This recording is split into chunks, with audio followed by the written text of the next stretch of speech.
किसी ने पूछा मेहनत का अंजाम क्या होगा। किसी ने पूछा मेहनत का अंजाम क्या होगा। अंजाम का तो पता नहीं, पर नाम तो मेहनत से ही होगा। सो कैसे हैं बच्चों आप? ये मेरे जो लाइंस थी ये उन लोगों के लिए है जो जी जान से मेहनत कर रहे हैं, ओके? और जिनको कभी कभी डिप्रेस्ड फील होता है कि मैं इतनी मेहनत कर रहा हूँ, रिजल्ट आएगा या नहीं। पर हैव पेशेंस। एक चीज ध्यान रखना कि कंसिस्टेंसी इज नंबर 1 की। Consistency is a king. बाकी उसके बाद सब कुछ बाद में आता है। कंसिस्टेंसी अगर आपके पास है तो आपके पास सब कुछ है, बाद में सब कुछ आता है ना। उसके बाद वर्क एथिक वगैरह ये सारी बातें बाद में आती है, पहली कंसिस्टेंसी। कोई चीज, जिस चीज को आप चेस कर रहे हो, यानी जिस गोल को आप पाना चाहते हो, जिसके लिए आप काम कर रहे हो, भले ही अभी वो गोल नजर नहीं आ रहा है या वो लक्ष्य आपको नजदीक नहीं दिख रहा है, आप आपका रास्ता बनाते रहो। मुश्किलें हजार आएंगे, डिस्टर्ब करने वाले हजार आएंगे, आपकी बातों में बाधा डालने वाले हजार लोग आएंगे, है ना। आपके पास n नंबर ऑफ रीजंस होंगे, लेकिन कोई एक रीजन होगा जो आपको आपके लक्ष्य तक पहुंचाएगा, और वो है आपका पर्पस। आप करना क्या चाहते हो, आपका गोल क्या है। उस गोल को पहचानने के लिए आपको आगे चलते रहना है। आप कंसिस्टेंटली आपके एफर्ट्स करते रहिए, 100% आपको रिजल्ट मिलेगा। कंसिस्टेंसी इज अ नंबर 1 की। जिसके पास कंसिस्टेंसी है वो लाइफ में कुछ भी अचीव कर सकता है। देखो, आप फोकस करना चाहते हो या डिस्ट्रैक्ट करना चाहते हो, इसके ऊपर भी बहुत सारी चीजें हैं। डिस्ट्रैक्ट होने के लिए 100 बहाने हैं, फोकस करने के लिए एक ही बहाना काफी है। तो वो आपको ढूंढना है कि आपको क्या रीजन चाहिए, what is your purpose. Purpose सबसे ज्यादा इंपॉर्टेंट है, बाकी आप आराम से पहुंच जाओगे। और जिसके पास पर्पस है उसके पास कंसिस्टेंसी होगी, और जिसके पास पर्पस नहीं उसके पास डिस्ट्रैक्शन के n नंबर ऑफ बहाने। मेरे दोस्त हैं, दोस्तों से बहाने, मैं पीछा कैसे छुड़ाऊं, सब कुछ हो सकता है। बस इतना ध्यान रखना कि ये दोस्त आपके अच्छे टाइम में है, जब आपका टाइम बदलेगा तो इसमें से आधे दोस्त गायब हो जाएंगे। मैं सबके लिए नहीं बोल रहा हूं, लेकिन मोस्ट ऑफ द पीपल ऐसे ही होते हैं।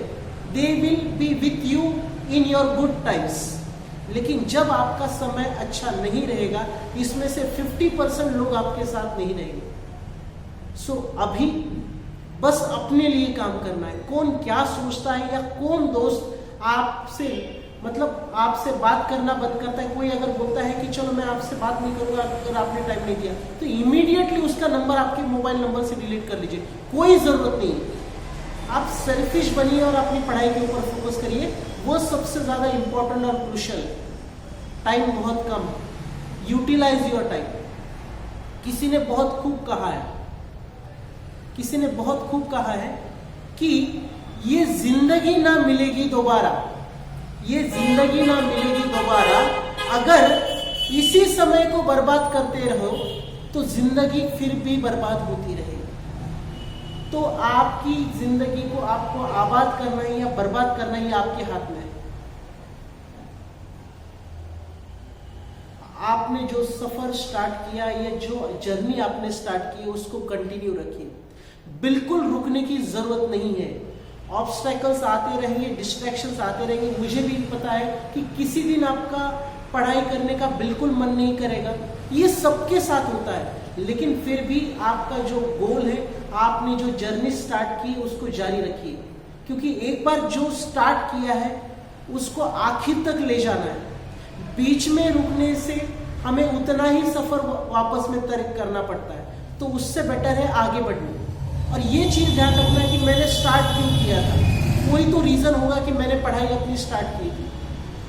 आपकी जेईई की एग्जामिनेशन हो या नीट की एग्जामिनेशन हो या सीए की एग्जामिनेशन हो या फाउंडेशन की एग्जामिनेशन हो या 10th की हो या 12th की हो, आपने बस इतना ध्यान रखना है कि जो जर्नी मैंने स्टार्ट की थी उस जर्नी में मुझे आखिर तक जाना है। बीच में रुकने से या बीच में छोड़ देने से आपको कुछ लाइफ में हासिल नहीं होगा। तो इसीलिए जो लास्ट तक चलता है रीजन और आउटकम उसी को मिलता है, रिजल्ट और आउटकम उसी को मिलता है। तो अगर आपको रिजल्ट चाहिए, अगर आपको आउटकम चाहिए, तो जो जर्नी आपने स्टार्ट की उसको आखिर तक निभाना है, चाहे कुछ भी हो जाए, चाहे कुछ भी हो जाए। प्रांजल पाटिल जो कि फिजिकली हैंडीकैप्ड है, उनकी आंखें नहीं है, आंखों से देख नहीं सकते, उन्होंने यूपीएससी जैसी एग्जामिनेशन में ऑल इंडिया में टॉप किया। प्रांजल पाटिल, आप चाहे तो गूगल करके देख सकते हैं। तो अगर प्रांजल पाटिल जिनके पास, प्रांजल पाटिल मैम जिनके पास इतनी सारी लिमिटेशंस थी, फिर भी उन्होंने टॉप किए, तो आपके पास और मेरे पास तो सब कुछ है। तो हमने हमारा सफर छोड़ने में कुछ नहीं, हमारे पास कोई रीजन नहीं होना चाहिए। ऐसे कई सारे लोग कि जिनके पास कुछ भी ना होते हुए उन्होंने सब कुछ हासिल किया है। अरुणिमा सिन्हा, उनका नाम सुना है आपने कभी? एक बार उनको ट्रेन से उठाकर कुछ बदमाशों ने रेल की पटरी पे फेंक दिया, उनके दोनों पैर हैंडीकैप हो गए। She was a national champion, okay, और उनको सडनली हॉस्पिटलाइज किया गया, उनको पता ही नहीं चला कि उनकी लाइफ में क्या हो। डॉक्टर्स ने कहा कि अब आप चल नहीं सकती, आप जिंदगी भर इसी आर्टिफिशियल चेयर पे रहोगे। लेकिन उन्होंने तय किया कि मैं चलूंगी नहीं, मैं सबसे ऊंची जगह पर जाऊंगी, मतलब वो है माउंट एवरेस्ट। तो उन्होंने माउंट एवरेस्ट क्लाइम किया विद द आर्टिफिशियल लेग्स। तो अगर अरुणिमा सिन्हा मैम कर सकते हैं तो आपके लिए भी पॉसिबल है, जिनके पास लिमिटेशंस थे, पैर नहीं थे। रिजेक्शंस किसको नहीं मिलते? रिजेक्शंस हर किसी को मिलते हैं। आपको भी कहीं ना कहीं कोई ना कोई चीज कभी ना कभी डिफिकल्ट फील होगी, कोई टॉपिक नहीं समझ में आएगा तो उसको 2 बार पढ़िए, 3 बार पढ़िए, 10 बार पढ़िए। पढ़ने में क्या जाता है? ऐसे थोड़ी ना छप कर आएगा कि इसको ये टॉपिक 10 बार पढ़ना पड़ा। रिफ्लेक्शन हो, सर्कुलर मोशन हो, ग्रेविटेशन हो, ट्रिग्नोमेट्री हो, केमिस्ट्री हो, फोटोसिंथेसिस, कोई भी टॉपिक किसी भी सब्जेक्ट का, बायो हो, केमिस्ट्री हो, फिजिक्स हो, मैथमेटिक्स हो, कोई भी सब्जेक्ट हो आपका, आप कंटिन्यू एफर्ट्स करते रहिए। आपकी कोई भी एग्जाम हो, कोई मैटर नहीं करता, आप आपकी पढ़ाई जारी रखिए और आप देखिए आपका रिजल्ट जरूर आएगा। आप फाइट देते रहिए, बस बीच में रुकना नहीं है। डोंट एवर क्विट करने की बिल्कुल सोचना ही नहीं है। और अगर ऐसा मन में ख्याल आए तो फिर बाद में वो दिन सोचना जब रिजल्ट आएगा और आपके जो आस पड़ोस वाले वो पूछने के लिए आएंगे और उस समय आपके पेरेंट्स का चेहरा कैसे होगा। सो ये सब कुछ आपके हाथ में है। Visualise the things. If you will think positively you will get the positive outcome. If you will see obstacles in everything, you will get the obstacles. If you will see the possibilities, you will get the possibilities. जो हम देखते हैं, जिस नजरिए से और जिस चश्मे से हम देखते हैं, उससे हमारा रिजल्ट बनता है, उससे हमारा आउटकम आता है। आप कोई वर्क इथिक बना लीजिए।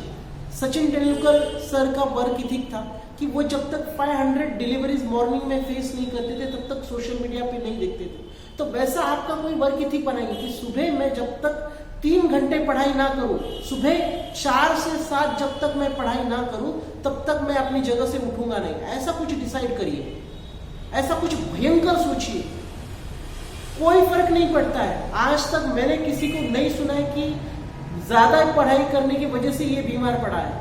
लोग ज्यादा सोने से और ज्यादा खाने से बीमार पड़ते हैं, ज्यादा पढ़ाई करने से कोई बीमार नहीं पड़ा है। ये हमारे दिल की बीमारी है, ये दिमाग की बीमारी है, हमारी सोच ही हमारे लिए बीमारी है। तो ऐसा कुछ मत सोचिए, कंसिस्टेंट रहिए।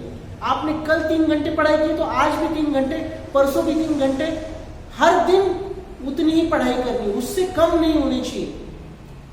कल जो किया था उससे ज्यादा ही करना है, उससे कम नहीं करना है।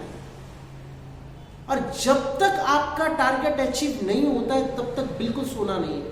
जो आपने आपके लिए डिसाइड किया बिल्कुल किसी भी सूरत में उसको अचीव करना है, मतलब करना है, उसके सिवाय बिल्कुल सोना नहीं है। चाहे कुछ भी करना पड़े, चाहे कुछ भी करना पड़े, जो टारगेट आपने खुद के लिए सेट किया है उसके बगैर आपने अपनी जगह से उठना नहीं है।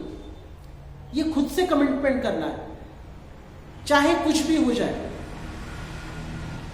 टाइम कम है, फोकस ऑन योर एकेडमिक्स। बाकी फ्रेंडशिप, सोशल मीडिया, सारी चीजें नहीं होती रहेगी। आपको इंस्टाग्राम पे रील्स भी बनानी है, फेसबुक पे फ्रेंड्स के लाइक्स भी पाने हैं और बहुत सारी चीजें करनी है। तो ये सारी चीजें एट अ टाइम नहीं हो सकती, कोई भी एक चीज हो सकती है। One thing is possible at a time, और एक ही जगह पर फोकस करो जो आपका एम है, उसके अलावा आपको और कुछ नहीं दिखना चाहिए। बस जो आपका गोल है, जो आपका एम है, उसी की तरफ देखना है, उसके अलावा और कुछ नहीं। अगर आपको सच में कुछ हासिल करना है तो think and work consistently, don't ever quit. Quit करने के 100 बहाने मिलेंगे, लेकिन फाइट करने के लिए एक बहाना ही काफी है, एक रीजन ही काफी है। तो उस रीजन को ढूंढो और उस रीजन के लिए लास्ट तक लड़ते रहो, है ना। बाद में रिग्रेट लेने से अच्छा है अभी डिसिप्लिन का पेन ले ले। You have 2 choices, either pain of discipline और पेन ऑफ रिग्रेट। लेकिन रिग्रेट जो रहता है वो जिंदगी भर रहता है, डिसिप्लिन कुछ ही दिनों के लिए। सो डिसिप्लिन बनिए। Discipline is a new freedom. मैं अभी भी बोलूंगा, जिसके पास डिसिप्लिन है उसके पास फ्रीडम है। डिसिप्लिन मतलब जो काम आपने जब डिसाइड किया उसको किए बगैर आपने लौटना नहीं, ये होता है डिसिप्लिन। तो डिसिप्लिन बनिए। लोगों ने आपकी मिसाल देनी चाहिए, आपके ऊपर भरोसा करना चाहिए, नहीं यार ये कुछ करके दिखाएगा। आपकी तरफ देखकर पेरेंट्स परेशान होने चाहिए, उन्होंने बोलना चाहिए बेटा आप सो जा। ऐसा कोई दिन आए, हम कब तक ये बहाने देते रहेंगे, आज मूड नहीं है, आज फ्रेंड्स का बर्थडे है, या क्रिकेट मैच है, या इससे मेरा झगड़ा हुआ, या आज सर दर्द है। ये सब चीजें चलती रहेगी, ये लाइफ लॉन्ग है, ये चलती रहेगी। लेकिन बाद में रिग्रेट होगा। आज का दिन सिर्फ आज का है, कल वापस नहीं लौट कर आएगा। तो इसको बनाना है या इसको बिगाड़ना है आपके हाथ में। It's up to you whether you want to make the day और you want to break the day. It's up to you. Timetable आप कोई भी फॉलो करो। टाइम टेबल का कुछ बच्चे बोलते हैं कि सर टाइम टेबल कैसे बनाऊं। टाइम टेबल का कुछ नहीं होता है, वो हमारे मन की बातें होती है कि हमें इस समय पे यही अच्छा करना है। ठीक है, आपको जो सही लगता है आप वो करिए। Time table to do list बनाइए, उस हिसाब से आपको जो ठीक लगता है वो करिए। लेकिन कंसिस्टेंट एफर्ट बहुत जरूरी है। अगर आपके एफर्ट्स कंसिस्टेंट नहीं है तो बाकी दुनिया कर रही है। आप आपके बारे में सोचिए कि आपको बहाने बनाने या रिजल्ट जनरेट करना है। जिसके पास रिजल्ट है उसके पास बहाने नहीं होते। So zero excuses, no excuses. बहाने देने के लिए पूरी जिंदगी पड़ी है, रिजल्ट बनाने के लिए कुछ ही साल है। ये अगले आपने 4-5 साल आपके 40-50 साल का भविष्य बनाने वाले हैं। तो अभी फाइट करिए, अदरवाइज जिंदगी भर स्ट्रगल करना पड़ेगा। ये अभी का स्ट्रगल आपकी जिंदगी बनाने वाला है। तो अभी का डिसिप्लिन आपकी मतलब लाइफ लॉन्ग आपको फ्रीडम देने वाला है। You are going to get the life long freedom, है ना। So it's up to you. तो मेरे प्यारे बच्चों, I am always with you, okay. मैं आपको हरदम मोटिवेट करने की कोशिश ये करता हूं क्योंकि आप में से मैं चाहता हूं कि सभी लोग एक ऐसा मुकाम हासिल करें, हम एक ऐसा रिवॉल्यूशन जनरेट करें कि we are going to build a strong nation. So thank you so much. Okay, Vande Mataram.